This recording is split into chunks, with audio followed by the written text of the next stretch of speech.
بسم اللہ الرحمن الرحیم. دوستوں امجد وراج اپنے یوٹیوب چینل سے آپ سے مخاطب ہے. دوستوں آج ہمارا موضوع ہے جو امریکہ میں ہو رہا ہے اس وقت. افریقن امریکن ایک جارج فلائیڈ کے مرڈر کے بعد جو ہنگامے ہو رہے ہیں اس کا، اور کرونا پینڈیمک جس طریقے سے امریکہ میں پھیلی ہے اور جو اس کے آپ کہہ لیں کہ نقصانات ہیں، ان دونوں کے نتائج جو ہے وہ اثرات اگلے الیکشن پہ کیا ہوں گے. چونکہ یہ سال جو ہے 2020 امریکہ میں صدارتی الیکشن کا بھی سال ہے اور ٹرمپ دوبارہ اپنی سیکنڈ ٹرم کے لیے الیکشن لڑ رہے ہیں اور جو بائیڈن ان کے لیے دوسری ڈیموکریٹس کی طرف سے نامینیٹ ہو چکے ہیں پریزیڈنشل کینڈیڈیٹ کے لیے. تو یہ دونوں میں جو مقابلہ ہونے جا رہا ہے اس میں یہ جو دو فیکٹرز ہیں ان کے کیا اثرات ہوں گے، یہ آج کا ہمارا موضوع ہے. بڑا بریفلی بہت سے دوستوں نے مجھے یہ کہا ہے کہ آپ اس پہ کمنٹ کریں یا اس پہ اپنا انالیسس دیں. تو آگے بڑھنے سے پہلے آپ سے یہ ریکویسٹ میں کرتا چلوں کہ جن دوستوں نے ابھی تک چینل کو سبسکرائب نہیں کیا سبسکرائب کر لیں اور بیل کے بٹن کو بھی پش کر دیں. دوستوں یہ بڑا ہم ٹو دی پوائنٹ آگے بڑھتے ہیں کہ اس وقت جو پریزیڈنٹ ٹرمپ ہیں وہ ان دونوں ایشوز کے اوپر ون بائی ون ہم دیکھ لیتے ہیں کہ وہ کیا کر رہے ہیں اور اپوزیشن کیا کر رہی ہے. دیکھیں جو پینڈیمک ہے اس کے اوپر تو پریزیڈنٹ ٹرمپ نے لوگوں کو ریلیف دیا ہے فنانشلی. یہاں پہ آلموسٹ 3 کروڑ کے قریب جو لوگ ہیں ان امپلائمنٹ ان کو دی گئی اور 1 کروڑ سے اور مزید ایسے لوگ ہیں جنہوں نے فائل کیے ہیں، بلکہ اس سے بھی زیادہ ہیں.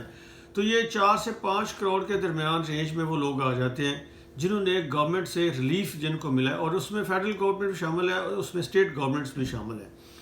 تو یہ اس کا جو امپیکٹ ہے اب لوگوں کے اوپر کیا ہوگا یہ تو آنے والا وقت بتائے گا. لیکن ظاہر ہے کہ ٹائم آف نیڈ یا پریشر کے ٹائم میں اگر گورنمنٹ کرتی ہے سپورٹ کرتی ہے اپنے سٹیزنز کی تو ان کی جو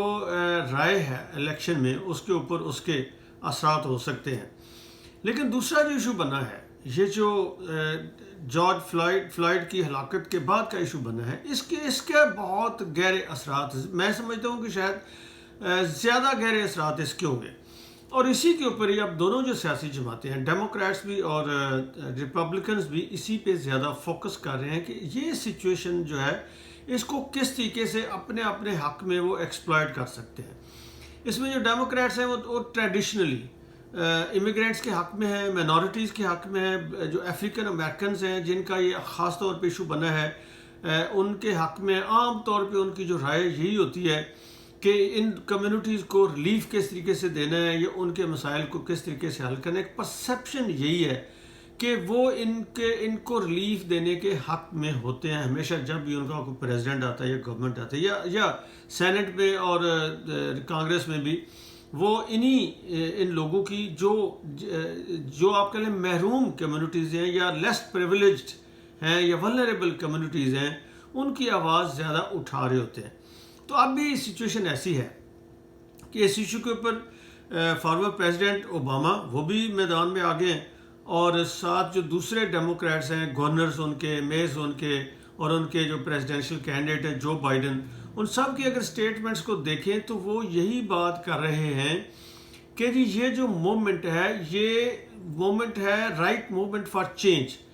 دیٹ مینز VOTE ووٹ، کہ آگے ووٹنگ کا چانس آ رہا ہے. تو اس میں لوگوں کو وہ کہہ رہے ہیں کہ بجائے اس کے کہ آپ یہ کریں توڑ پھوڑ یا اس طرح کی چیزیں ہوں تو ضرورت اس بات کی ہے کہ اس جو پورے ملک میں ایک اویئرنیس کریٹ ہوئی ہے 40 سے زیادہ ریاستوں میں، سارے امریکہ کہہ لیں بلکہ اس میں، اور 100 سے زیادہ شہروں میں تو بڑے کافی زیادہ شدت کے ساتھ ڈیمانسٹریشن ہوئی ہیں، پروٹیسٹ ڈیمانسٹریشنز، جس کا مطلب یہ ہے کہ پورا امریکہ جاگ رہا ہے. اور اس میں صرف افریقن امریکنز نہیں ہیں، اس میں باقی بھی جو امیگرینٹس ہیں وہ بھی شامل ہیں، مائنورٹیز بھی شامل ہیں اور وائٹ اس میں بہت زیادہ شامل ہیں. یہ نہیں آپ سمجھیں کہ صرف امیگرینٹس یا مائنورٹیز ہیں، اس میں وائٹ جو وہ لوگ جو سول رائٹس پہ یقین رکھتے ہیں یا جو گریٹ امریکہ پہ یقین رکھتے ہیں، بہت سے لوگ ہیں وہ بھی آپ کو نظر آتے ہوں گے ان ہنگاموں میں یا یہاں پہ ڈیمانسٹریشنز کرتے ہوئے سائڈ بائی سائڈ بالکل ہینڈ ان ہینڈ سولیڈیرٹی وہ شو کر رہے ہوتے ہیں. تو وہ بھی ساتھ شامل ہے. وہ جو ایسا ایلیمنٹ ہے سارے کا سارا وہ اس موومنٹ کو یہ اس لیے وہ کہہ رہے ہیں، یہ بات کر رہے ہیں کہ اس کو یوز کیا جائے فار چینج. ووٹ جو ہے نا وہ دیا جائے ان لوگوں کے خلاف جو ان نسلی بنیادوں پہ ملک کو تقسیم کرنے کے درپے ہیں. اور وہ کون لوگ ہیں؟ وہ پریزیڈنٹ ٹرمپ ہے. خاص طور پہ وہ پن پوائنٹ ہو گئے ہیں, بہت اس چیز پہ فوکس آ گیا, اور اس کی وجہ مجھے انہوں نے خود پریزیڈنٹ ٹرمپ نے کچھ ٹویٹس ایسے کیے ہیں, اور پھر انہوں نے بریفنگز اپنی میں کچھ ایسی باتیں کی ہیں. پھر واشنگٹن میں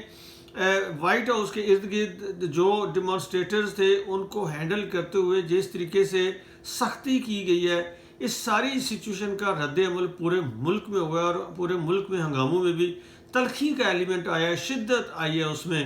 اور لوگوں کے جذبات بہت زیادہ آپ کہہ لیں اس وجہ سے ہرٹ بھی ہوئے. لوگ آلریڈی جو ہرٹ تھے وہ بھی ہوئے ہیں, اور اس شدت بھی آئی ہے. لیکن یہ شدت جو ہے یہ ٹو وے ہے. ایک تو یہ ہے کہ وہ لوگ جو اس میں جارج فلائیڈ کے حق میں ڈیمانسٹریشنز کر رہے ہیں, ان کے جذبات جو ہیں ان کو بھی آپ کہہ لیں کہ ٹرمپ کے ان سٹیٹمنٹ سے, ایکشنز کی وجہ سے وہ زیادہ اور سخت ہوئے ہیں. لیکن اس کا ایک اور ہوا ہے کہ جو پولرائزیشن ہے, جو پولیٹیکل ڈیوائیڈ ہے, جو خلیج ہے درمیان میں دونوں گروپوں کے درمیان, وہ زیادہ گہری ہو گئی ہے. جس کا مطلب یہ ہوگا کہ وہ لوگ جو ٹرمپ کی فلسفی کے حامی ہیں, وہ کہیں پہ اگر ان میں کچھ ایسے لوگ تھے بھی جو فلوٹ کر رہے تھے یا جو فینس کے دوسری طرف جانے کا سوچ رہے تھے کسی وجہ سے, تو وہ واپس ٹرمپ کی طرف مڑ آئیں گے. اور ٹرمپ ابھی جو اپروول ریٹ ہے, دیکھیں آج 1232واں دن ہے ٹرمپ کو پاور میں. اس کی میں آپ کو بتا دیتا ہوں, مختلف جو ادارے ہیں ان کی جو ریٹنگ ہے, یہاں پہ ہر روز کی ریٹنگ ہوتی ہے, جو اپروول ریٹنگ ہے پریزیڈنٹ ٹرمپ کی 1232ویں دن پہ, وہ ایک طرح وہ 41.9% ہے. وہ بہت ہی لو سمجھی جا رہی ہے ایسے کینڈیڈیٹ کے لیے, جس نے ایسے پریزیڈنٹ کے لیے جس نے اگلا الیکشن لڑنا ہے. چونکہ ماضی میں ایسی مثالیں ملتی ہیں کہ دو مثلاً پریزیڈنٹ کارٹر تھے, انہوں نے آپ کو پتہ ہے کہ اپنی پہلی ٹرم جب پوری 1980 میں تو انہوں نے الیکشن لڑا, تو وہ الیکشن ہار گئے تھے. اور یہ اس وجہ سے اس وقت ان کی جو اپروول ریٹ تھی, یعنی یہ جو دن بنتا ہے, وہ تھی ان کی 38.5%. اور یہ جو اعلیٰ حضرت ٹرمپ صاحب, ان کی بھی ایک مہینہ پہلے وہ لیس 40 اپروول ریٹ آ گئی تھی. جب انہوں نے یہ سٹیٹمنٹس دیے ہیں اس ایشو کے اوپر, تو اس کے بعد پچھلے ایک ویک میں وہ امپروو کیے ہیں, الٹا ان کی 46% تک بھی گئے ہیں, 43% اور اب 41%. اس میں وہ فلوٹ کرنا شروع ہو گئے. دیٹ مینس کہ اس کا مطلب یہ ہے کہ کچھ لوگ جو ہٹ گئے تھے ان سے, وہ ان کی طرف واپس آنا شروع ہو گئے ہیں. تو یہ جو سچویشن ہے یہ امریکن سوسائٹی کے لیے کچھ زیادہ اچھی اس لیے نہیں ہے کہ ہو سکتا ہے ٹرمپ جو ہے اس کو پولیٹیکلی اس کا فائدہ ہو, لیکن سوسائٹی تقسیم ہو جائے گی, اور زیادہ تقسیم ہو جائے گی, اور اس کے اثرات آگے جا کے بہت نیگیٹو ہو سکتے ہیں. تلخیاں بڑھ سکتی ہیں, دوریاں بڑھ سکتی ہیں, جو لیک آف ٹرسٹ ہے درمیان میں وہ بڑھ سکتا ہے. اور جو پھر آپ کو پتہ ہے کہ جب ایسی کمیونٹیز بڑھتی جائیں جن میں احساس محرومی ہو, تو وہ ریاست کے معاملات میں وہ حصہ لینا کم شروع کر دیتے ہیں, اور ان کی جو کنٹریبیوشن ہے ٹورڈ ڈیولپمنٹ وہ کم ہونا شروع ہو جاتا ہے. اور وہ ان کے اندر احساس محرومی جو ہے وہ اور چیزوں کو, جرائم کو جنم دیتا ہے. اور کئی اس طرح کی بہرحال وہ چیزیں, چونکہ پاکستان میں بھی اس طرح کی چیزیں ہمیں تجربہ ہے کہ اس کے نتائج کیا نکلتے ہیں, اس لیے یہ زیادہ ایکسپلین کرنے کی ضرورت نہیں ہے. ہم نے صرف یہ دیکھنا ہے کہ اس کے اثرات کیا ہو سکتے ہیں. دیکھیں اب جو ڈیموکریٹس ہیں وہ کہہ رہے ہیں, ایک تو یہ کہ اس کو فار چینج اس مومنٹ کو یوز کیا جائے. دوسرا جو سجیسٹ کر رہے ہیں فارمر پریزیڈنٹ اوباما نے بھی یہ سجیسٹ کیا, اور سارے ڈیموکریٹس یہ کہہ رہے ہیں کہ اس کو ہمیں لیجسلیشن نئی ایسی کرنے کے لیے اس اویئرنیس کو یوز کرنا چاہیے کہ جس کے ذریعے ہم منورٹیز کے لیے بہتر صورتحال پیدا کریں. اور خاص طور پہ اس میں نیشنل لیول پہ بین کر دیا جائے پولیس کو کہ وہ ملٹری فوج کی طرز کے میئرز نہیں لے سکتی جب وہ پولیس کسی کو پکڑتی ہے یا کسی ملزم کو ہینڈل کرتی ہے. تو وہ اس کی پولیسنگ جو ہے اس کے اوپر کچھ ایسی ریسٹرکشنز لگا دی جائیں کہ ایکسیسو یوز آف فورس وہ نہ کر سکیں. یہ اگر ہوتا ہے تو یہ بہت بڑی چینج ہوگی امریکہ کے پولیس سسٹم میں. اور دوسری طرف جو پریزیڈنٹ ٹرمپ ہے وہ کہہ رہے ہیں کہ ملٹری میں یوز کروں گا, اور حالانکہ اس کی ڈس اپروول ان کے اس آئیڈیا کی سو کہ ان کو جو سٹنگ اپنے ہینڈ پکڈ ڈیفنس سیکریٹری ہیں انہوں نے بھی اس کو اپوز کیا, اور ان سے پہلے جو پری ڈیسیسر تھے ان کے, جنہوں نے 2018 میں استعفیٰ دے دی جنرل میٹز, انہوں نے بھی اس کو اپوز کیا ہے کہ نہیں یہ بالکل غلط ہے, ملٹری کو اس میں نہیں لانا چاہیے اور جو نیشنل گارڈز ہیں انہوں کو یوز کرنا چاہیے. دیٹ مینس کہ یہ جو سچویشن ہوگی, یہ اگر پریزیڈنٹ ٹرمپ ایسا کو میئر لیتے بھی ہیں تو ان کی اپنی پارٹی کے اندر سے بھی ایسی آوازیں جو کہتے ہیں یہ ٹھیک نہیں, چونکہ اس کے نتیجے میں تلخیاں اور زیادہ بڑھ سکتی ہیں.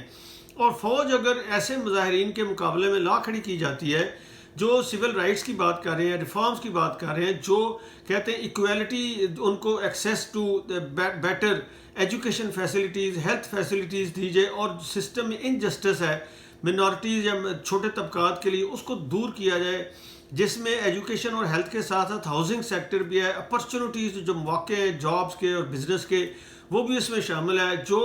ایک سوشل سٹیٹس ہے وہ بھی اس میں شامل ہے کہ ان کو مین سٹریم میں کیسے لایا جائے, اور جو لیک آف ٹرسٹ ہے پولیس کے اور ان لوگوں کے درمیان, سرکاری اداروں میں اور منارٹیز کے درمیان, اس کو کس طریقے سے برج کرنا ہے, یہ بھی سارا ان ریفارمز کے ایجنڈے میں یا مطالبات میں یہ چیزیں شامل ہیں. تو اگر ان کو سننے کی بجائے دوسری طرف سے پاور استعمال کی جاتی ہے, اور وہ بھی جو فوج ہے اگر اس کو مقابلے میں لے جایا جاتا ہے, تو یہ سچویشن ملک کے لیے زیادہ خطرناک ہو سکتی ہے. جو آبادی ہے ان میں ایسا ایلیمنٹ بڑھ سکتا ہے جن میں بے چینی ہو, آلریڈی لوگوں میں ناراضگی بھی ہے, خوف بھی ہے اور بے چینی بھی ہے, تو وہ یہ اس طرح کے سینٹیمنٹس بڑھ سکتے ہیں جو ملک کے لیے زیادہ اچھے نہیں ہوتے. اس لیے پریزیڈنٹ ٹرمپ کی اپنی پارٹی سے اور جو ڈیفینس چیف ہیں ان کے وہ بھی اس کو اپوز کر رہے ہیں. بہرحال یہ کہ آگے دیکھیے ہوتا کیا ہے کہ ملٹری آتی ہے کہ نہیں آتی ہے, یا پولیس یا نیشنل گارڈز کا معاملہ رہتا ہے, اور ریفارمز جو ہیں اس پہ لوگ کتنا فوکس کرتے ہیں, کتنے جو ووٹر ہے وہ اس کی طرف اس کا رجحان ہوتا ہے کہ یس یہ ایجنڈا ٹھیک ہے کہ ریفارمز کرنی چاہیے, اور یہ جو معاملات ہیں انجسٹس کے سسٹم میں ان کو ٹھیک اس طریقے سے کرنا چاہیے. تو ابھی تو ہم یہ سمجھتے ہیں کہ جو ٹرینڈ بن رہا ہے اگلے الیکشن میں, اس میں سمپل ایک تو پولرائزیشن پریزیڈنٹ ٹرمپ بڑھانے کی کوشش کر رہے ہیں تاکہ اس تقسیم کے نتیجے میں وائٹ ووٹ ان کو زیادہ ملے, جبکہ دوسری طرف ڈیموکریٹس جو ہیں وہ یہ اویئرنیس پیدا کریں کہ ریفارمز لائی جائیں, اور یہ جو اویئرنیس ہے اس کو ووٹنگ کنورٹ کیا جائے ووٹنگ بیہیویئر میں. تو دیکھیں ان دونوں میں دونوں ایشوز پہ دونوں جو طبقے ہیں, دونوں سیاسی جماعتیں ہیں, وہ کس حد تک کامیاب ہوتی ہیں یہ آنے والا وقت بتائے گا. Thank you very much.